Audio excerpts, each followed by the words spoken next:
Un saludo cordial para todos los que nos acompañan en este día especial. Hoy vamos a hablar, como siempre, de lo que nos gusta, de los talentos, de ese talento que podemos tener por allí refundido, o ese talento que tenemos identificado y lo queremos desarrollar, o ese talento que ya hemos desarrollado. Y estamos hoy reunidos, como siempre, con este grupo de personas que los guía y que nos guía en la búsqueda del talento. Con nosotros Sandra Jaramillo, Julián Jaramillo, quienes habla Roberto García, y hoy tenemos un invitado muy especial con el que quiero que compartamos un rato bien agradable. Está con nosotros Alberto Quijano. Él es un profesor científico colombiano que, ¿cómo fue que dijimos, Sandra? De Pasto a la NASA De salió, paso a la NASA. de Pasto a la NASA. Entonces, bienvenido, profesor. Muchas gracias por acompañarnos. Bueno, muchas gracias a todos ustedes por haberme invitado a este importante programa y estoy listo para todas las preguntas que quieren hacer, con mucho gusto. Muy bien, empecemos por las damas. Sandra, adelante. Yo quiero preguntarle al doctor cómo nació esa pasión suya por la astronomía, doctor. Quiero que hablemos de esos primeros momentos de su vida para saber cómo descubrió ese talento tan especial que usted tiene y que nos cuente un poco esas ejecutorias que ha logrado, cuáles han sido sus experiencias frente a, frente a la astronomía. ¿Qué le inspira la astronomía, doctor? Sí, muchas gracias, estimada periodista. Le comento que tuve la fortuna de haber nacido en la casa de Alberto Quijano Guerrero, muy conocido aquí en Pasto. Él es el autor del himno de Nariño, del himno de Pasto, de la Universidad de Nariño y de 1000 himnos más. Ujú. Entonces, desde muy pequeño yo estuve metido casi, era un ratón de biblioteca en la gran cantidad de libros que tenía mi padre. Pero los libros que habían ahí fundamentalmente eran de derecho, de historia, de filosofía, de literatura, y por allí encontré unos libros que tenían que ver con la astronomía. Esos libros los devoré y hasta ahora los conservo. Son los libros que definieron mi vida y también un agradecimiento a mi abuelo. Mi abuelo era yugoslavo. Él vino en la época en que todavía no había Canal de Panamá, entonces vino por toda Sudamérica hasta que llegó a Nariño. Se cuadró mi abuela y hasta ahí llegó el viaje. Y, y a mí me fascinaba todo lo que tenía mi abuelo. Él tenía gran cantidad de libros en diferentes idiomas, hablaba diferentes idiomas y en una oportunidad él me indicó muchos mapas y sobre todo un pequeño catalejo y con ese catalejo vi por primera vez los cráteres de la Luna. Bueno, maravilloso. Un catalejo, Sandra. Sí. un catalejo que le dio a usted orientación en la vida y todas esas lecturas.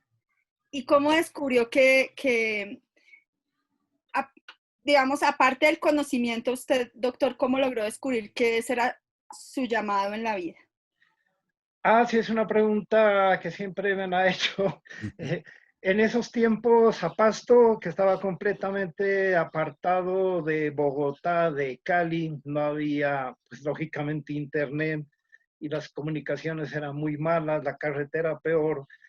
Lo único que llegaba acá, bueno, era Tecnirama. No, no creo que ustedes la hayan conocido. Era una revista que se la vendía semanalmente y mi papá me compró Tecnirama. Tecnirama era una revista de los diferentes aspectos de la ciencia y también pues algo muy importante en mi vida, que en esa época el hombre estaba llegando a la luna. Estoy hablando de la década de los 60, de los 70. Entonces, a través de la televisión en blanco y negro colombiana, se transmitían los viajes de Estados Unidos a la luna. Y yo un día dije, no, pues tenemos que hacer exactamente lo mismo en la casa. Hicimos cohetes, hicimos incendios, catástrofes, pero ese era el inicio de la experimentación científica. Y sí, me metí a la ciencia. Yo convertí mi cuarto en un laboratorio, hacía experimentos de toda clase, de física, de química, de biología, de astronomía. y siempre que había un fusible quemado en la casa, pues mi padre ya sabía quién era el culpable y, y hice gran cantidad de cosas, demasiado cosas. Con un compañero, en una oportunidad hicimos un pequeño transmisor. Acá en Pasto hay una emisora que se llama La Voz del Galeras, que transmite en 1010 kilohertz. Entonces, como esa era la emisora que más se escuchaba, nosotros transmitimos cercana a esa frecuencia y en el barrio, a través de esa frecuencia, enviábamos mensajes a las niñas del barrio. Eso era una comunicación. Después, le comento lo siguiente. Creo que fue en la década de los 70, el M19 hizo algo parecido, pero ellos lo hicieron con una técnica mucho mejor y se metieron a un canal de televisión y enviaron propaganda política, exactamente lo mismo que hacíamos nosotros, pero mensajes a las niñas, ellos hicieron mensajes, mensajes políticos. Mensajes a otros niños, otros actores. Ese, ese, ese practicar el talento de una manera, veo que con mucha frecuencia usted practicaba eso, que lo llamaba, hasta que logró encontrar esa ruta, doctor, Sí, que, claro, que lo llevó a la NASA. sí hay una cosa muy importante que es la siguiente. Eh, Como aquí en Pasto ya le comentaba que aquí no había ni libros importantes, ni uno podía conseguir un telescopio, ni microscopios, ni nada bueno. Entonces, ¿qué era lo que uno tenía que hacer? Tenía que inventar. Entonces, inventaba procedimientos. Por ejemplo, hice un equipo de sonido para mi casa, todavía lo tengo por allí, de muy buena calidad. No es que me copié los circuitos, los diseñé exactamente. Y la electrónica yo la aprendí cuando era niño a través de unos cursos que en esa época eran mal vistos, se llamaban escuelas por correspondencia, pero eran buenos. Yo tengo aquí en mi casa todos los equipos que me enviaron y toda la electrónica que yo aprendí más tarde me sirvió, por ejemplo, en Ingiominas, así se llamaba antes Ingiominas. En la primera reactivación del volcán Galeras, yo diseñé algunos instrumentos de sismología para Ingiominas. Y en Puerto Rico, que fue donde se me abrió las ventanas, yo diseñé con un doctor colombiano que trabaja allá un medidor de superconductividad. Él en una oportunidad me dijo, por ahí me han comentado que usted es bueno para la electrónica, ¿quiere ganarse otra beca? Claro, le dije, ¿dónde le firmo? Entonces me dijo, pues vamos a diseñar un medidor de superconductividad y lo diseñamos. Eh, Cualquier cosa que uno quiera hacer, lo puede hacer. Y también había algo como gracioso. eh, en una oportunidad yo dije, voy a escuchar qué es lo que dicen las vecinas que vivían cerca de mi casa. Entonces apliqué la electrónica, hice un espionaje, un amplificador muy bueno para ver qué era lo que hablaban y enterarme de todos los chismes. Eso se llama espionaje, que aquí en Colombia es normal ahora. Yo creo que nosotros comenzamos el espionaje en el barrio, pero me di cuenta que eso estaba muy complicado. Pero aprendí electrónica. Aprendí mucha electrónica. Muy bien. Julián. Julián en su libro El poder del talento tiene 7 pasos para desarrollar el potencial que los estoy viendo acá en usted, doctor. Primero, establecer esa visión, practicar sin cesar su talento, involucrar a otros. Julián, me encantaría, me encantaría practicar este capítulo de tu libro aquí en esta entrevista para enseñarle aquí a nuestros seguidores un poco cómo al final, cuando seguimos nuestra pasión, le ponemos una visión, practicamos sin cesar nuestro talento, llegamos a un resultado de excelencia. Efectivamente, y es bien especial lo lo que el profesor Quijano ha logrado, porque él es, para que lo sepamos todos nosotros y nuestros seguidores, él es una figura y un referente muy importante de la astronomía en nuestro país, de como director del Observatorio Astronómico de Nariño y a través de toda la carrera que él ha desempeñado, esto ha sido importante. Pero yo le quiero preguntar algo, profesor Quijano, y es si usted en algún momento, mm, sabemos que nos comenta usted que tuvo una influencia fuerte, digamos, de su padre hacia otras áreas, pero usted se ha visto tentado en la vida o presionado a dedicarse a otra cosa distinta que a la astronomía, que al estudio de la física y de la matemática, y si es así, ¿cómo logró sortear eso y dedicarse a lo que realmente le ha dado ese valor y esa importancia en el campo de la astronomía en Colombia? Bueno, sí es una pregunta muy interesante. En mi época había una leyenda, la llamamos así, que toda familia respetable tenía que tener un hijo graduado en 3 carreras que no lo voy a nombrar porque no quiero meterme en problemas. Y si uno no se metía a esas carreras, pues uno no era respetable. Yo me reí de eso y afortunadamente mi padre, que él tenía un camino completamente diferente, pues al principio yo no le di mucho gusto cuando ella se dio cuenta que yo estaba en un campo completamente diferente a él, pero él nunca me dijo que yo no me dedique a eso. Y desafortunadamente, pues mi padre murió cuando precisamente yo me gané la beca para Puerto Rico y él no se dio cuenta de, de que me fue muy bien en el campo que yo escogí. No, afortunadamente en mi casa no hubo ese problema, pero sí existe ese problema en muchos hogares, donde los padres quieren que el hijo exija, siga, perdón, determinadas carreras y, y es un pecado mortal que el hijo le diga que quiere ser científico, que quiere ser astrónomo, que quiere ser biólogo, músico o poeta. Ese es un problema ahora. Pero cuando uno tiene la chispa interna de una carrera, eh, lo importante es que esa chispa lo va a llevar a uno a futuros muy grandes.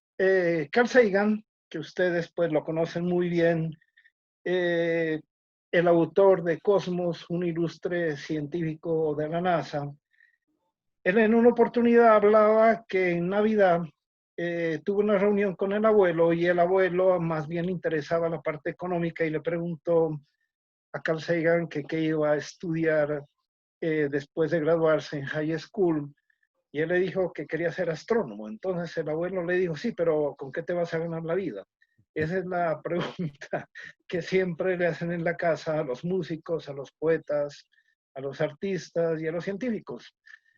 Bueno, a mí no me lo hicieron, pero sí la hacen en las casas y uno puede triunfar en cualquier carrera, no importa la carrera que uno escoja. Indudable. Yo le quiero preguntar una cosa, profesor, y es respecto a Carl Sagan y a su libro Contacto. Cuando usted habla justamente de Carl Sagan y habla de cómo fue sus inicios en la astronomía, uno tiene que remontarse a un personaje como Ellie Arroway, y con Ellie Arroway uno ve todas estas cosas que estamos hablando del talento. Primero, una apasionada por el tema. Carl Sagan la describió como una apasionada, una persona que desde que empezó de niña comenzó a hacer todo, digamos, el escudriñaje del espectro radial a través de sus llamadas por radiofrecuencia. Luego se dedicó a estudiar la astronomía y prácticamente que le tocó enfrentarse a un mundo de hombres, pero desarrolló su talento, ese talento con el que nació. Es fácil cuando uno tiene un talento identificado desde pequeño, como le tocó a Eli Arroway en su libro, en el libro de Carl Sagan, Contacto. Pero en el caso suyo, ¿fue así de claro también? ¿Fue tan claro que usted quería ser físico? Sí, sí, desde el principio. Y Y haciendo un pequeño paréntesis, la científica todavía vive y sigue trabajando en la búsqueda de un contacto ya científico con inteligencia extraterrestre, no a través de ovnis, Sí. que eso, pues ahora, si eso fuera verdad, estamos invadidos de extraterrestres. Y aquí Pasto está lleno de extraterrestres porque constantemente ven el volcán Calderas, naves espaciales, que Ok. realmente son satélites, aviones y planetas. Hasta Venus lo han confundido. Sí, eh, cuando yo era niño ya tenía fijo mi camino en la ciencia. Al principio no sabía si me iba a dedicar por la física, la química, la astronomía, la electrónica, porque me gustaba todas las ciencias, pero sí, ya estaba orientado y es como un poco diferente a lo que ocurre ahora en esta época cuando se le preguntan a los jóvenes que qué van a estudiar, dicen que quieren ser economistas, que quieren ser médicos, abogados, o sea, cosas completamente opuestas. En definitiva, no saben qué es lo que quieren hacer. No, ya tenía mi meta, quería ser científico, quemé muchos fusibles, hice gran cantidad de experimentos. En una oportunidad hice un experimento fantástico que siempre que lo recuerdo me da alegría y tristeza porque en un microscopio que yo compré con mis ahorros, allí venían unos huevitos de camarones y para mí era fascinante que la vida esté suspendida. Y entonces, como yo estaba trabajando en electrónica, dije, voy a hacer dos cosas. Ya tengo microscopio, entonces voy a coger unos huevitos en condiciones normales y otros en campos magnéticos muy intensos. Vamos a ver Dios mío. qué es lo que ocurre. En Pasto, en esa época, estoy hablando de los 60, era un lío, la energía eléctrica cada rato se iba, entonces el experimento no lo pude hacer. 10 años después se descubrió el magnetismo animal eh, de, de seres biológicos que responden a los campos magnéticos, entonces yo lo pude haber descubierto desde Pasto. Caramba, Dios mío. Me quedo tan sorprendida. Eh, doctor, ¿usted creería a esos jóvenes hoy que tienen pasiones y se encuentran con esos obstáculos, ¿cierto?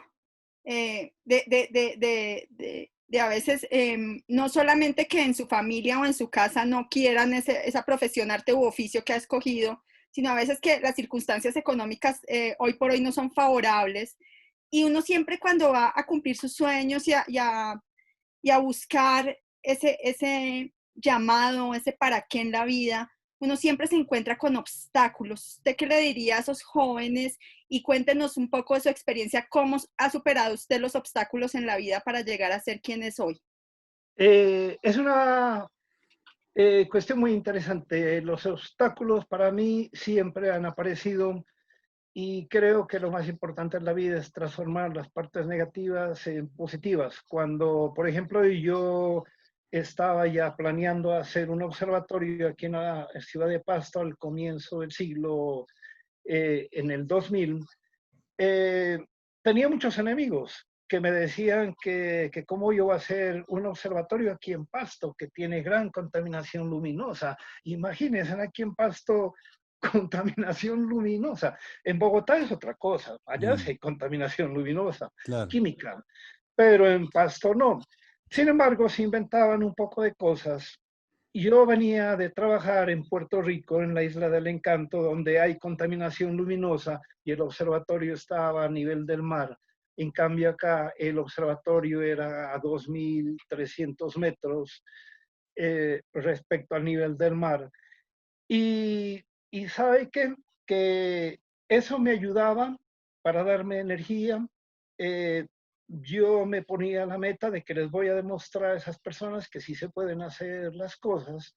Y siempre que ha aparecido una cosa negativa en mi vida, yo lo utilizo para demostrar a esa persona o a esas situaciones que es todo lo contrario a lo que ellos afirmaban.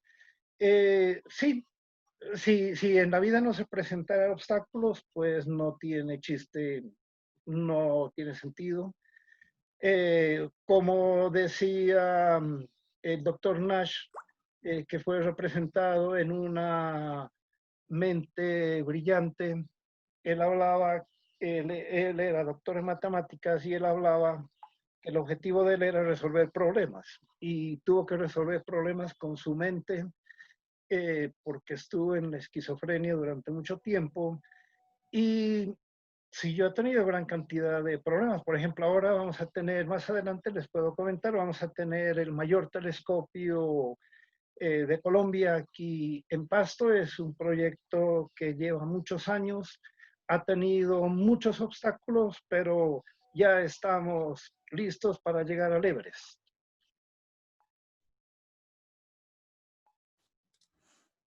Muy bien, Julián.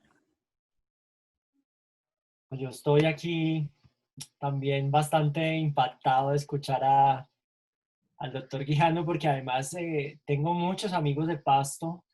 De hecho, les cuento que Pasto es conocida como la ciudad sorpresa de Colombia, porque efectivamente uno va a San Juan de Pasto y Pasto es una ciudad encantadora que uno queda absolutamente sorprendido.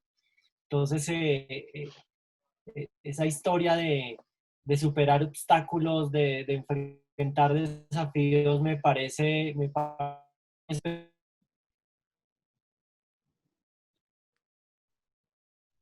Se nos congeló Juli. Se Doctor, congeló. mientras tanto le voy a preguntar, ¿qué lo hace despertar cada mañana? Siempre yo me dormiera con un problema. Tenía que resolver un problema. No sé si ustedes han descubierto que uno cuando está soñando, si tiene un problema, por ejemplo, matemático, un problema en la vida, uno por la noche en las almohadas resuelve mucho mejor. A uno Tal se le cual. imaginan soluciones. Sí, yo generalmente muchas veces yo amanecía era con la solución de un problema que en la noche anterior lo tuve. Esa ha sido toda mi vida y realmente duermo poco. En alguna oportunidad un niño, que niños nos visitan mucho al observatorio, me hizo una pregunta muy complicada. Era como un niño de 7 años. Entonces, después de escuchar lo que hacemos, levantó la mano y me dijo, ¿y usted de repente si duerme y si comen? Me dijo, no sé, y claro, yo, bueno, yo duermo poco, le dije, y sueño mucho, pero ustedes sí tienen que dormir porque son muy jovencitos todavía. Y sí, como de vez en cuando.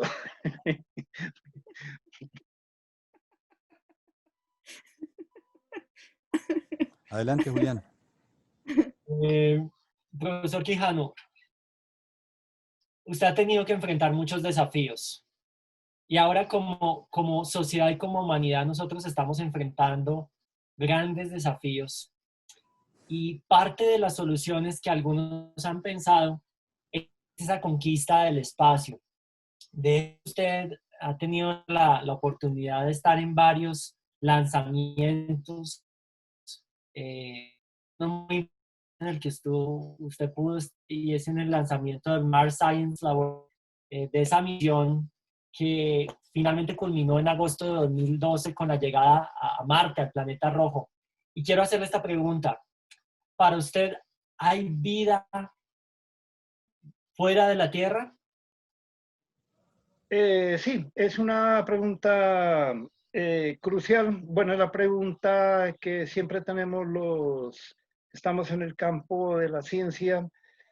Eh, Cuando yo estaba en la escuela y en el colegio me decían que la vida era demasiado compleja, que solo puede existir aquí en la Tierra, pero en este momento el universo que conocemos es un universo inmensamente grande.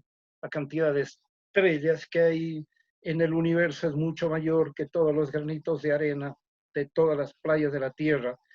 Y ahora se ha descubierto en honor a Giordano Bruno, que fue quemado en la hoguera por la Santa, entre comillas, Inquisición. Él hablaba de que debían haber habitantes planetas alrededor de otras estrellas. En este momento hay misiones que han verificado que existe gran cantidad de planetas y sería ilógico que no haya vida en otras partes. Nosotros no podemos ser afortunados en un planeta insignificante que gira alrededor también de una estrella que no es muy importante que seamos los únicos que tengamos el derecho a la vida. Tiene que haber vida y no tiene por qué semejar esa vida a la nuestra. ¿Por qué tenemos que nosotros querer que otras vidas sean igualitas a nosotros? Tienen que ser diferentes. Por ejemplo, hay una teoría muy avanzada de que la vida en otras partes no es a base del carbono, sino a base del silicio. Estoy de acuerdo. El silicio es la clave de los computadores, de los ordenadores, de los semiconductores. Y tiene que haber vida de todo tipo, vida trazada, vida igualita a la nuestra, en el mismo nivel de evolución, vida más avanzada. Desafortunadamente, pues hasta ahora no tenemos evidencia de ningún contacto extraterrestre y ojalá algún día ese contacto que lo escribió Carl Sagan en su famoso libro se realice, pero ya desde un punto de vista científico, ¿no? Sí, tiene que haber vida en otras partes. Caramba, eso es muy cierto. Y recuerdo mucho para Sandra y para Julián que de pronto no han leído el libro Contacto, pero todo lo que se forma alrededor de ese contacto con extraterrestres en el libro Contacto es exactamente lo que puede pasar en la Tierra, ¿o no, profesor? Exactamente. Todo el mundo comienza a opinar, los religiosos a opinar sobre el contacto, los científicos, los militares, todo el mundo toma una posición. Eso también, digamos que la civilización humana como civilización también tiene que buscar su talento y el talento de nosotros podría ser encontrarnos como una sola raza frente a un contacto extraterrestre. Yo les voy a hacer una propuesta. Vamos a hacer una pequeña pausa y enseguida volvemos con el profesor. Correcto.